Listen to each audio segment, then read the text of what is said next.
Tough to follow that.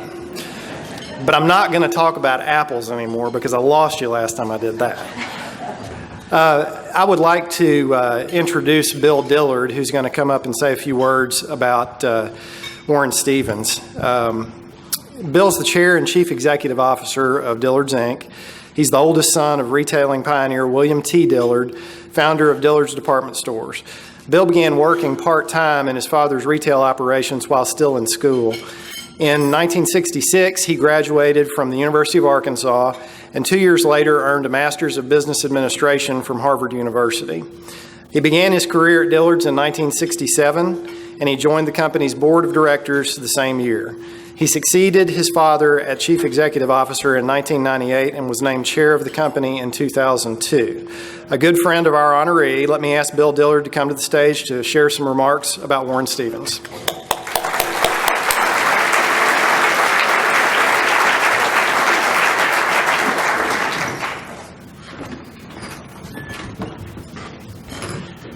Those kids were great, weren't they?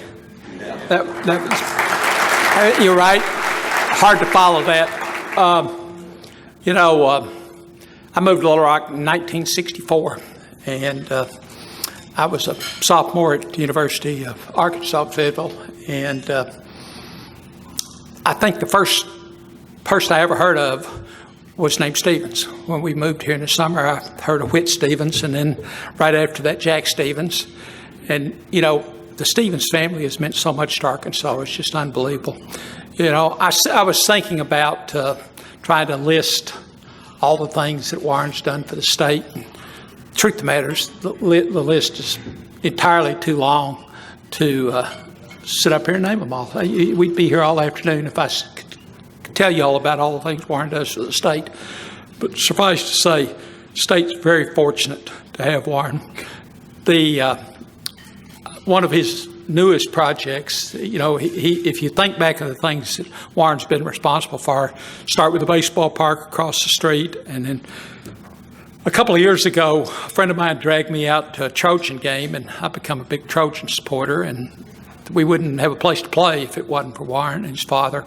They told me his story. Warren Simpson told me his story about how they came to fund that project. He said they had been talking about it, and one day, Jack called him in and said, it's the end of the year, I need to make some charitable contributions. He said, we've got a great project here for ULR. And they called him and said, hey, Jack said we'd do that.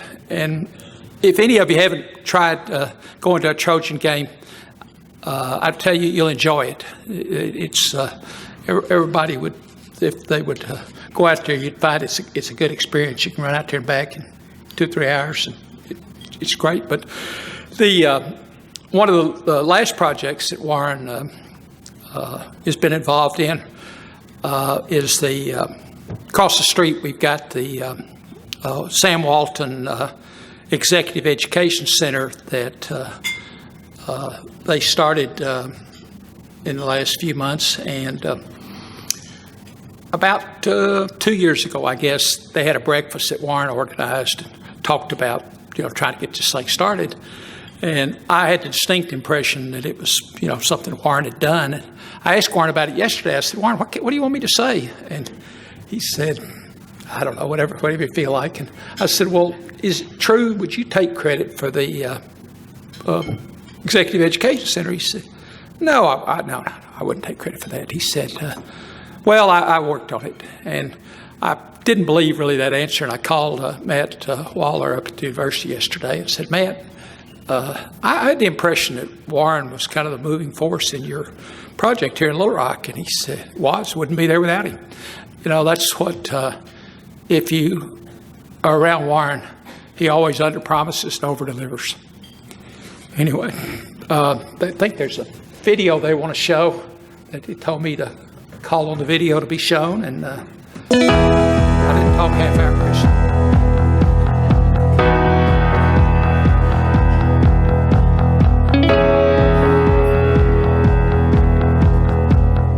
One Sunday evening in 1985, Jack had a few of us at his house.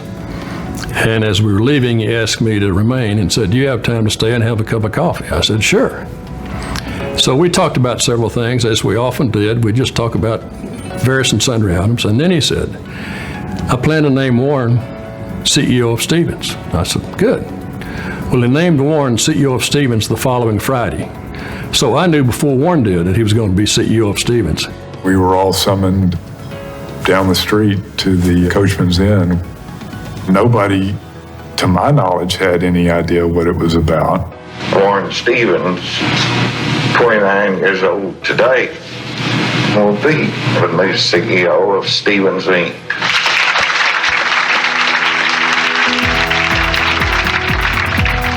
There we were on his 29th birthday, February 18th, 1986, and I was pregnant with our first child, Miles. Jack knew that the company had to change.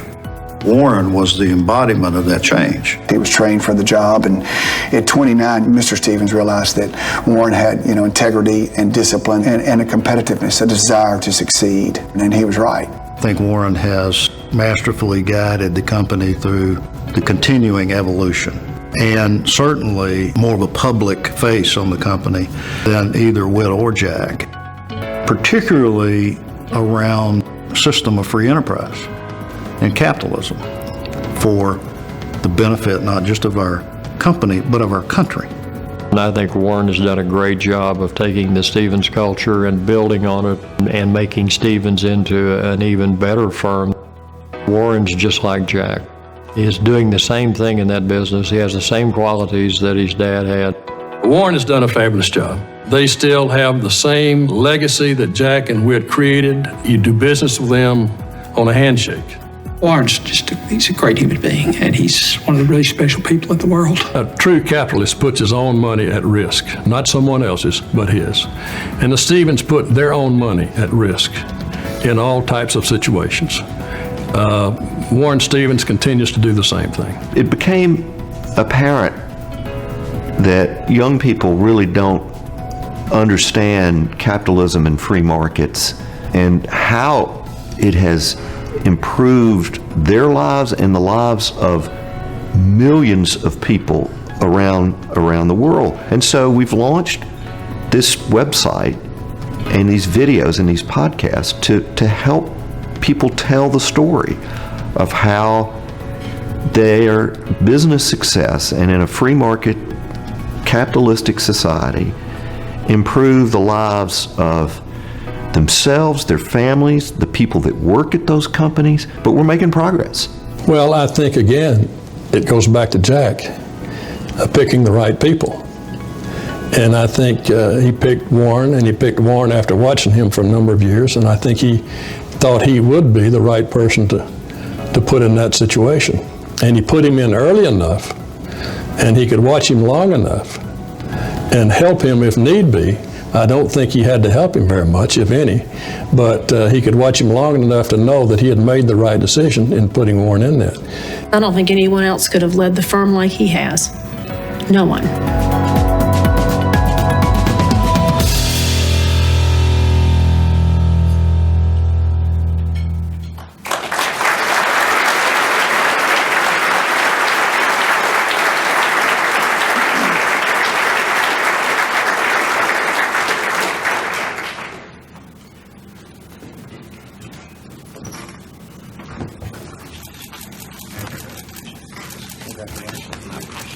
We have a presentation that we'd like to make to Warren. Let me grab this, and I'm going to invite the artist, Catherine Kwan, to come up.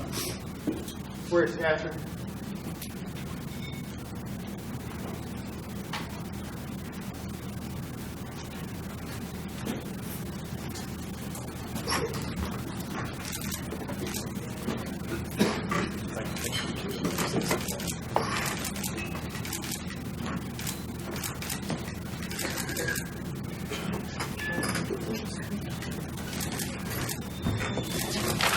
So each year, what we do is we commission a student to do a piece of art for the Life Award recipient. And this year, Catherine Kwan is our artist. She is a 10th grade student at Episcopal Collegiate School, and her teacher, Joy Schultz, is up here. Catherine, do you want to say anything about the award? You don't have to. I didn't want to put her on the spot, but I wanted her to be able to tell you something about it. I know most of you can't see it, but they personalize these each year, and you can see the buildings in the background and Mr. Stevens here in the front. It's a really, really neat thing, and I've seen these for several years now. And Mr. Stevens, I hope you enjoy this as a memento of this award. But I would like to turn it over to you and let you make some remarks now. Okay. Thank you so much.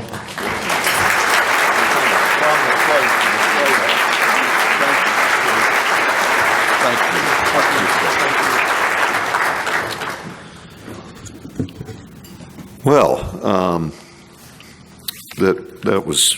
that artwork was quite a surprise, as was the video. I didn't know if y'all were doing that, but thank you very much. And Bill, I always appreciate your kind words, and our friendship means a great deal to me and goes back generations. So thank you for that.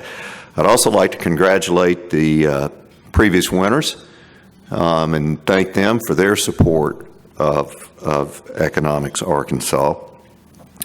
I'd like to thank my family and colleagues. Many of my colleagues are here. Some of my family is here.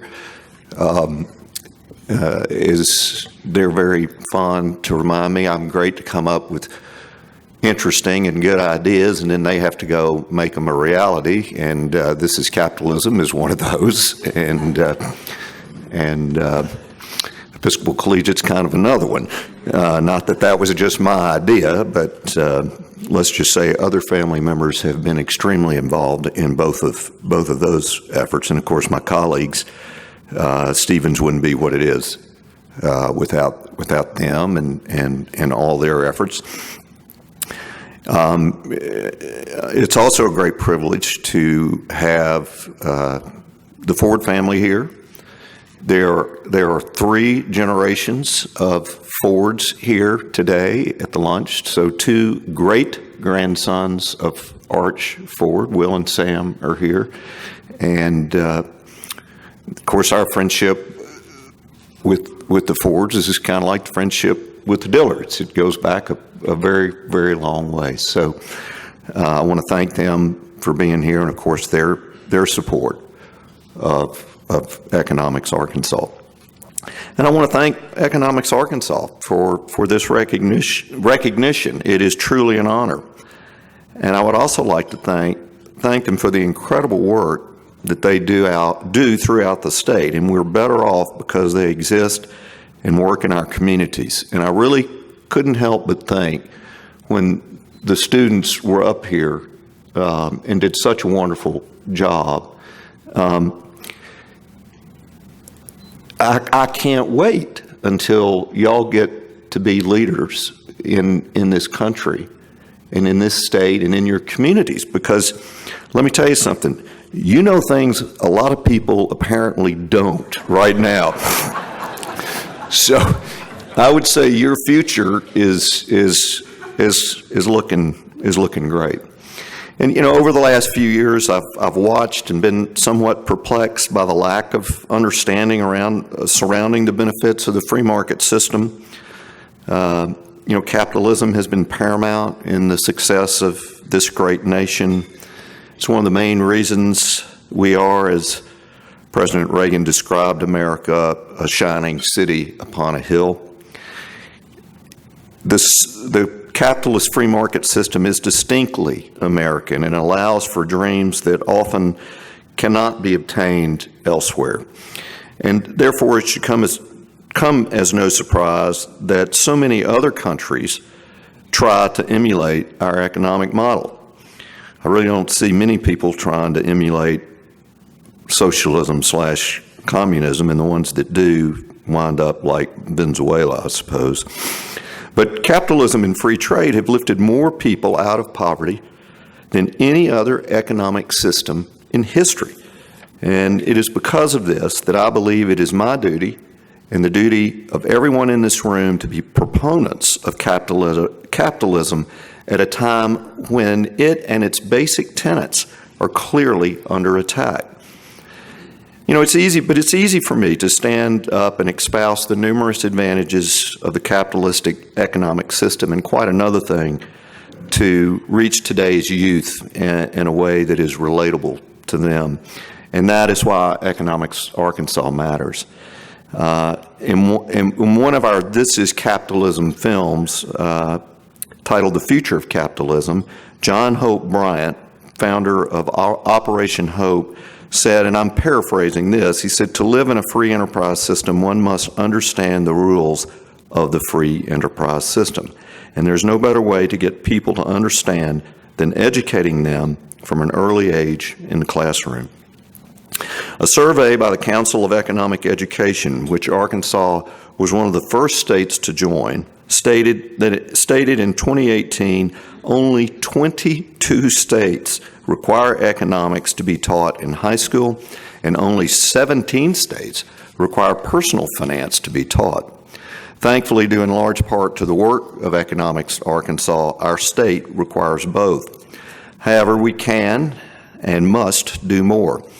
Only 16 states require standardized testing for economics and 7 for personal finance.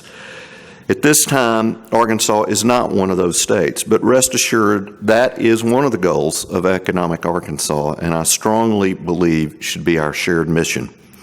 By not only educating our students, but requiring standardized testing, we can help to ensure that they are receiving the best possible economic education. In 2012, the Program for International Student Assessment evaluated the financial literacy of roughly 30,000 teens from more than 18 countries. 1 in 6 American students failed to demonstrate minimal knowledge in financial literacy. In addition, American students fell in the middle of the 18 countries, right behind Latvia. I highly doubt our performance since that study has improved. To me, it is unacceptable that the country that produced Henry Ford, Steve Jobs, Sarah Blakely, and Sam Walton does not provide the fundamentals of financial literacy as part of its nationwide core curriculum. Make no mistake, this is a national crisis, but all is not lost. It is a privilege to be part of a capitalistic society, but with every privilege comes responsibility. And we need to demand better for future generations and provide them with the tools and facts to operate in and fully understand the free enterprise system. We must supply our teachers with the right materials and support them through educational development. We have to support organizations like Economics Arkansas, whose mission will not only help thousands of students, but also the economic prosperity of our state and ultimately our country. Thank you all for this honor. I am extremely grateful, but also invigorated about the future and all the possibilities in educating young Arkansans, and in my opinion, the opportunities are limitless. Thank you.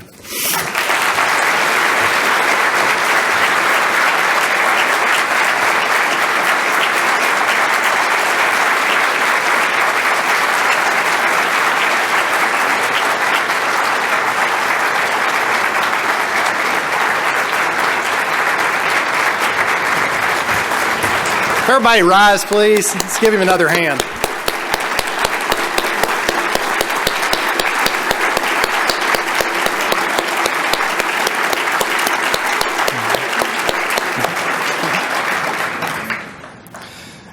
Warren, thank you so much for those comments. And I just want to emphasize to you how appreciative we are at Economics Arkansas for your partnering with Economics Arkansas, and we too look forward to a future of working together towards capitalism and free market system.